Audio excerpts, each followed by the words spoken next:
So what I want to talk about today is being a thought leader. And I give it a specific term. I call it a big idea thought leader. Because I know that term has been out there a lot. People talk about being a thought leader. We've heard of that before. And a lot of people try to do it and they say they are. And mostly, though, it's people who are just posting lots of stuff online. Okay, that's really what, that's how they see it as being a thought leader, more or less. Maybe they wrote a book. That's good. Maybe they do speaking as well.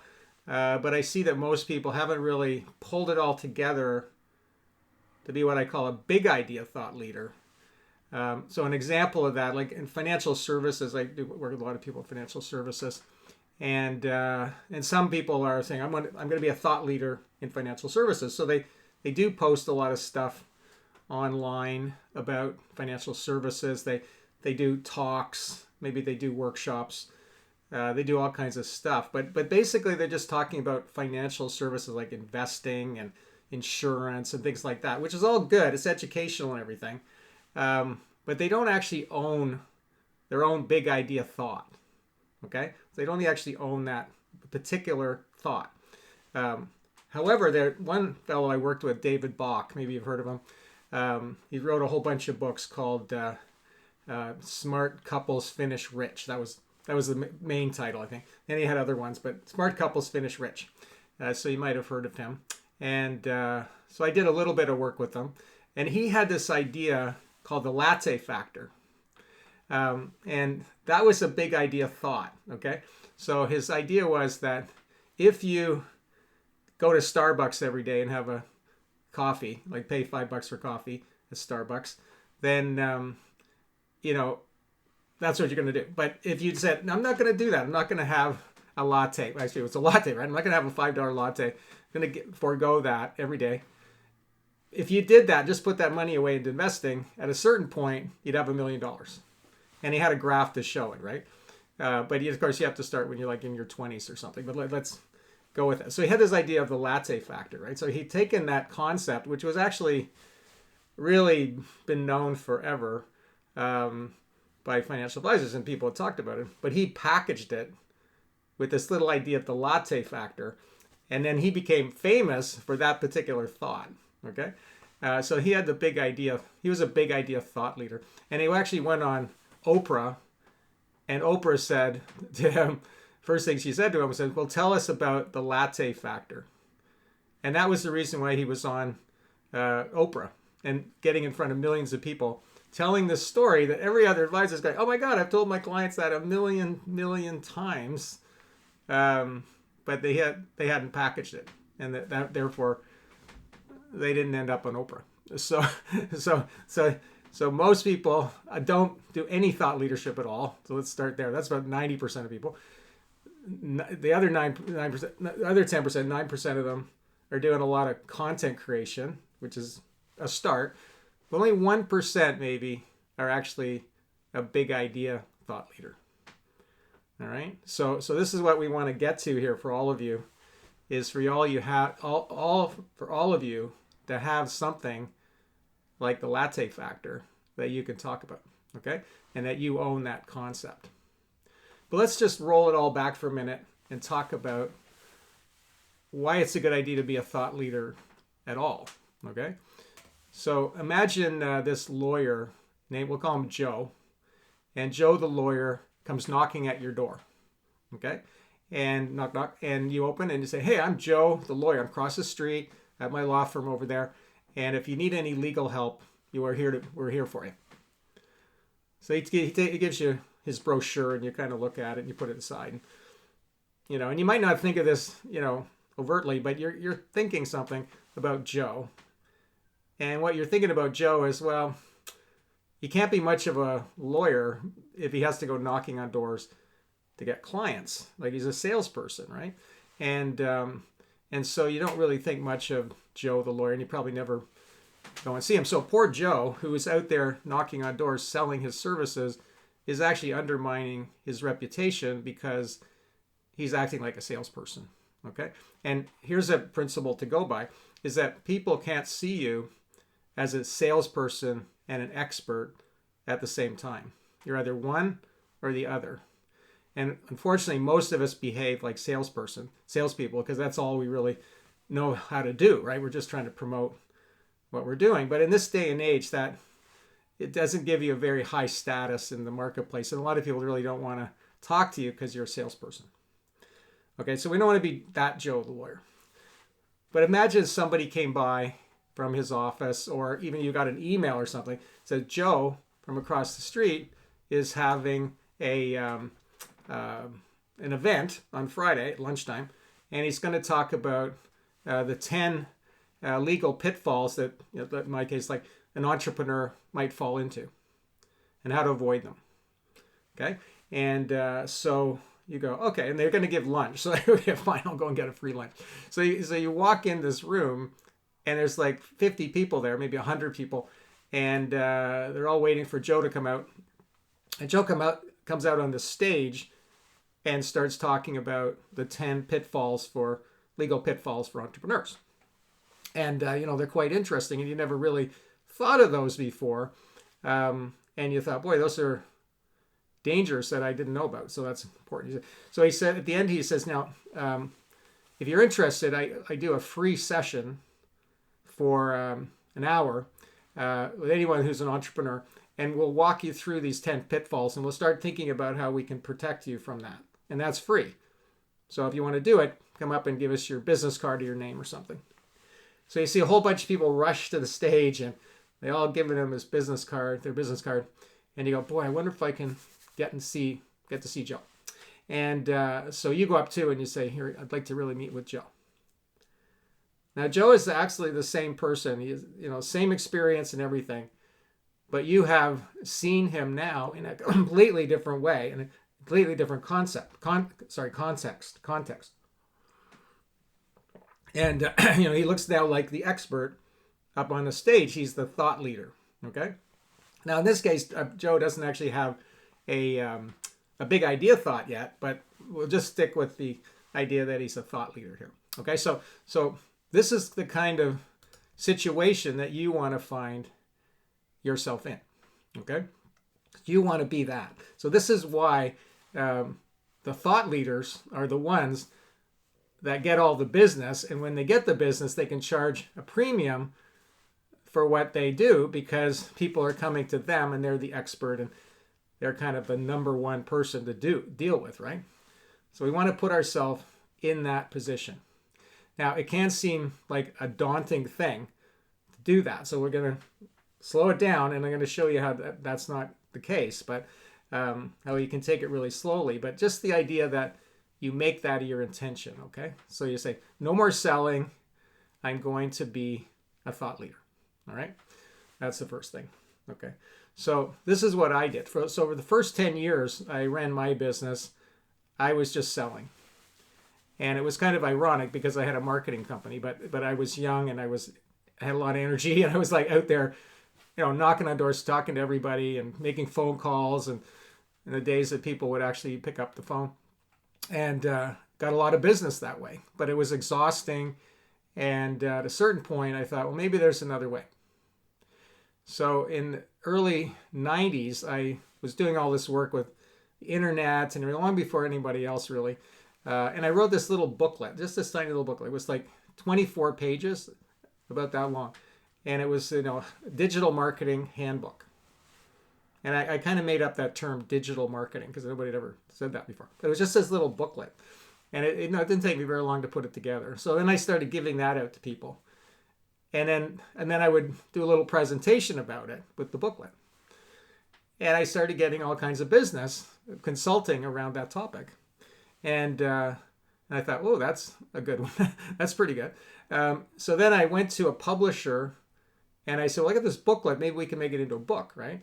And they said, great. And that was HarperCollins. So 1994, they said, yeah, write this book. So it came out in 1995, Strategic Marketing for the Digital Age.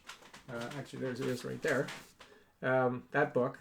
And that was when I went from being a salesperson to truly being a thought leader, okay? Because now I was the person that supposedly knew everything about the internet, and internet marketing and digital marketing and stuff like that. So so then I was asked to give all kinds of speeches, and I went all over the place. I even went to the Middle East to give speeches, and we just got this flood of business. Like, it was crazy. I would say probably $10 million worth of business ultimately for everything that happened with that book. You know, and that was quite a bit for a small company like ours, right? But we never had to look again for customers. Like, we never, ever again knocked at anybody's door. It was never Joe the lawyer knocking on the door anymore. Okay? I always said, let's just keep doing events of some kind where we're teaching people things, and then they're coming to us and they're going, boy, you know, that's very useful, right? Okay. Now, a couple of things that I started to realize. So the first thing was that book. Let's just go for that book again. Strategic Marketing for Digital Age. Boring title, okay? But it was still successful, but it was a boring title because I thought, well, I'm an expert. I should be serious about this.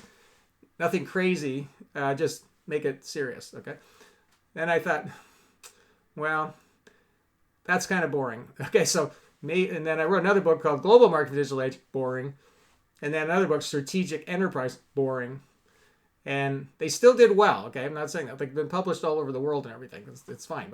But I still always thought, part of my brain's going, no, I got to take a chance here. So, and I thought, well, why don't I just write a book called How to Sell Lobster? Okay? How to Sell a Lobster. All right. So I was even thinking, like, that's crazy. You can't call a book How to Sell a Lobster. Like, that's, but then I started thinking about it, well, Who Moved My Cheese, you know, all these other books that had kind of crazy titles. The E-Myth, for example. Like, what's that mean? I thought maybe I could do that. So, How to Sell a Lobster. I'm really glad I did it because this is the most popular book that I've ever written. You know, even to the point where, okay, like this literally 20 years later, in China, they just published it. There, How to Sell a Lobster in Chinese, okay? And so, you know, that a year ago, my agent said they want to publish your book in China, actually all your books in China, and they love How to Sell Lobster, okay? So then I realized, okay, you got to have a catchy theme or idea or objects of the lobster. And so many things have come out of doing it that way, okay? So, you know, my dad, who was like this marketing guy, he was like, How to Sell Lobster? That's crazy, right? And I'm going, okay, Dad, you would do something like that if you were my age at this point. You would do it, you know? And I was going, you're not that conservative, okay? Like, it's crazy.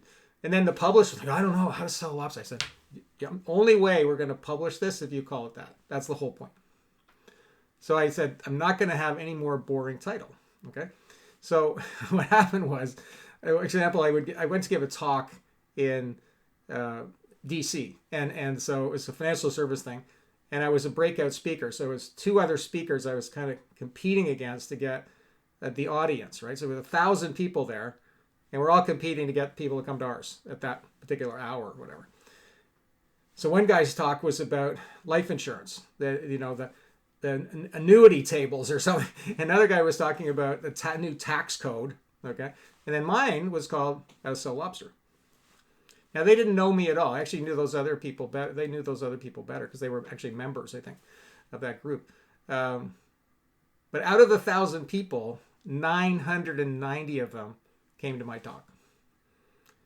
And why did they come to my talk? Because it was called How to Sell Lobster. It was like, that sounds entertaining.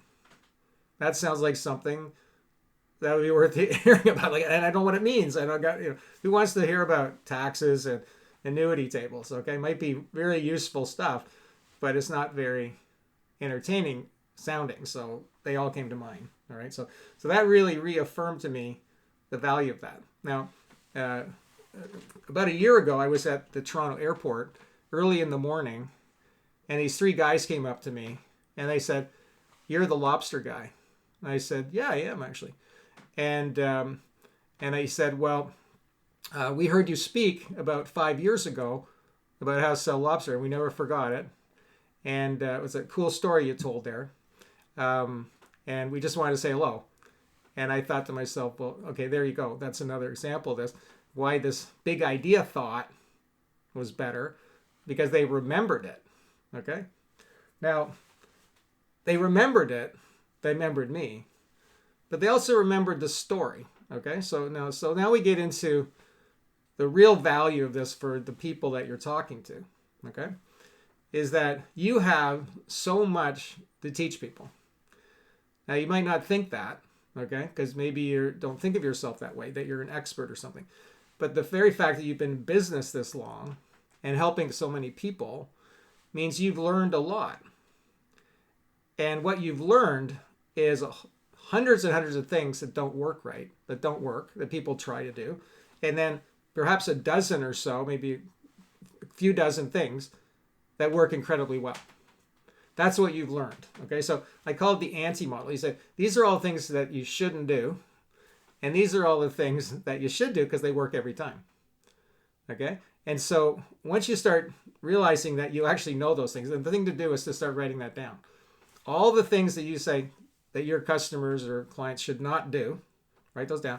And then on the other ledger, write down all the things that you know they should do. That's your intellectual property right there. Now, some of these things are common knowledge, okay? But there'll be other things on there that no one's ever told them before. And those are the kind of ones that you want to zero in on. You want to say, if I write down 50 things that they should do, well, there's maybe 12 of them or 10 of them, the original thoughts from me, from you, that they haven't heard before. Because that's what they want to hear, right? Don't tell me something I already heard already.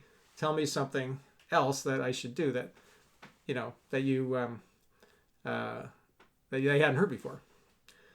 So this is when you start to build this up, and then you realize, yeah, you know what? We actually are experts.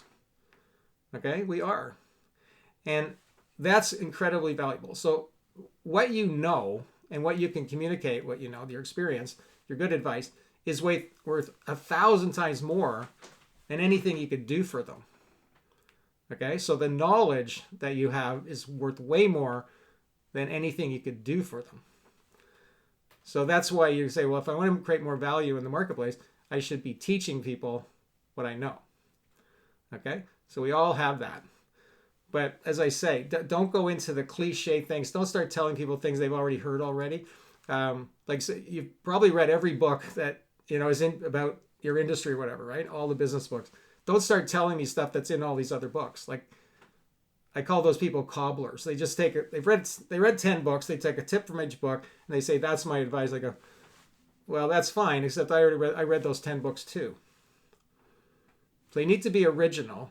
But if you just say, okay, put aside all those other things, what are the ones that I really know that are my thing? Okay, so start with that. Then the next thing is to say, well, is there a metaphor or an analogy or something that might work here? Okay, so in David Bach's case, he had the latte factor, right? That was kind of an analogy, a story of, not going to Starbucks every day and spending $5, putting it away. Or like in Canada, anyway, people know about the wealthy barber. That's another financial service one. David Chilton wrote this book called The Wealthy Barber. And I think he's on Dragon's Den now or whatever. And so he got really famous for this. And it was just this story about the same thing, really. So this guy is a barber, and he's a millionaire because he just socked away $5 a day or whatever for 40 years and ended up with $1 million, right? So he became the wealthy barber. It's actually the same concept, just presented in a different way, right? So an analogy is really, really powerful. So let me see. So book after How to Sell Lobster was the problem with penguins. Okay, so I'll tell you why this analogy thing is actually so easy. So I was watching a movie called March of the Penguins, and it was about these penguins down in the Arctic, right? So like they show you this scene where there's 1 million of them, and it's like freezing cold, and they're all huddled together, and they say, and the commentator said, they're hard to tell apart. As a matter of fact, the penguins themselves can't tell each other apart. So I thought that was kind of humorous. And I thought, oh, that's the analogy for what I'm trying to say in this book, because I'm trying to talk about differentiation and how it's, most people don't differentiate themselves. And I realized they're all penguins. They're all penguins. So the whole thing, the whole book, okay, begins with, I was watching a movie called March of the Penguins, and it made me think about that there's this problem that we all have, and it's like the problem with penguins. That's the whole thing right there, okay? Well, I've taken that to town for like 20 years too. Like, it's like, you're a penguin. Don't be a penguin, right? I have, in this room here, I have a bunch of penguins. Where have I got one? No, I haven't got one right handy, but I use this penguin as a object in my talk, right? I go out and talk about penguins and don't be a penguin. People come up to me, yeah, I'm a penguin. I don't want to be a penguin. And, in that case, for example, I took the first chapter of the penguin book and I sent it out as just kind of an email that went out. And one of my clients gave it to Allianz, his dealer, I guess, and he gave it to them. And they took it and they published it in their magazine that went out to 10,000 advisors. And then those advisors called me and said, I don't want to be a penguin. Can you help me come up with a big idea? And that was what example of how all of a sudden there was this multiplying effect from that particular analogy, you see. So that's when it starts to get really fun, but also very useful, because you see, people talk about differentiation all the time, like marketers and stuff. But people go, okay, differentiation, that's a pretty big word. Yeah, don't be a penguin. And people go, yeah, I don't want to be a penguin. So then they act on it, because now there's this easy way for them to remember. It's also kind of fun. And it's not this fancy word called differentiation, right? Okay, so one of the things, and I could talk about this for hours, okay? So we'll cut it, we'll stop in a minute, but one of the things you want to think about when you're being this big idea thought leader, okay, so you have your original thoughts, you got your big idea, like the lobster or the penguin or something, or the latte or what have you. But what you're really trying to do here is communicate at a kindergarten level to people who are very smart. Okay, so imagine you're trying to explain dental hygiene to Einstein. So Einstein's in kindergarten. Okay, so he's incredibly smart. He's already thinking about the universe and everything.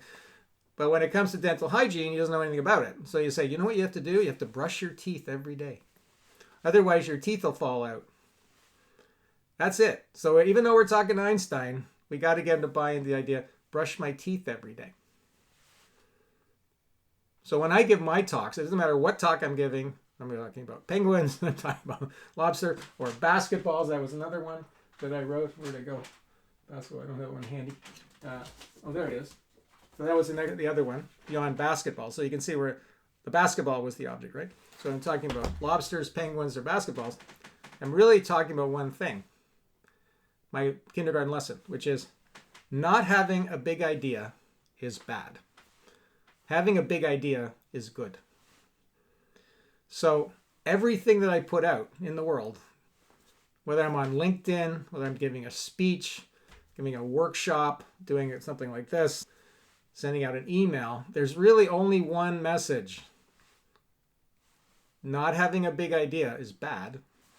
Having a big idea is good. Because that's the brushing your teeth thing. I want people, I don't want them to get lost in all the details. I want them to come down to that one lesson that I'm trying to teach them, that they go, right, I need a big idea. And you see then, and this is really now the key thing, and the last piece I'll talk about today, is then you need to figure out how to close them on that idea. All right? So what you do is, you've got up there, you've told them all your stuff about marketing and sales, and you talked about penguins and lobsters and stuff. And they come to the conclusion that they need a big idea. And then you say, now you can just walk away and they all go, yay, that was great. And you're not going to get that, you can't buy a sandwich with that. Okay. But you do then say, well, I have a big idea session you can do. And I'll help you come up with your big idea. And it's an hour and it's free. And then people sign up for that. And I've turned them from, I'm teaching them, and now I'm coaching them. And then if people after that want to go into my program, well, then I've sold them my program. So I was selling something ultimately, but it wasn't done like Joe the lawyer knocking on doors, okay? So just to recap that, being a thought leader is a really good way to sell a lot of stuff. Way better than just being a salesperson. Okay. Second thing is you want to figure out what your intellectual property is. Like, what are you trying to say? What's your advice? Then you're going to say, okay, what's a catchy object, theme, or metaphor, title? What's my lobster idea? So that you have that. And then you say, okay, now how can I put that out in the world? Okay. And in this case, you can think really big and say, I want to have a book, and I'd like to have a big online course and all these things. But what you want to do first, just to start very simply, is on one page, just write out, these are my thoughts. This is on one page, what my thoughts are. So we can think really big about it, but you can get overwhelmed by that. You go, oh my God, how writing a book? But I didn't start that way. I wrote that little booklet, right? That was how I started. And it just grew from there. So we can think really big about being a big idea thought leader, but we're going to start small ultimately. Okay, and then that makes it doable. Now, the other thing is what we can talk about too, once I stop the presentation, is how you can use AI to help support you in that creation of all that content. But what people are doing with AI that's not right is they're just creating a whole bunch of content, okay? So they're putting out this bunch of stuff. They're not really a big idea thought leader. They're not even really the one coming up with the thoughts here because they're just using AI to do it. That's not going to work, okay? You want to do what I just said, but then you go, okay, now that I have my big idea, I have my concept, I've got my structure, then I can start to maybe use AI to help produce some of the content.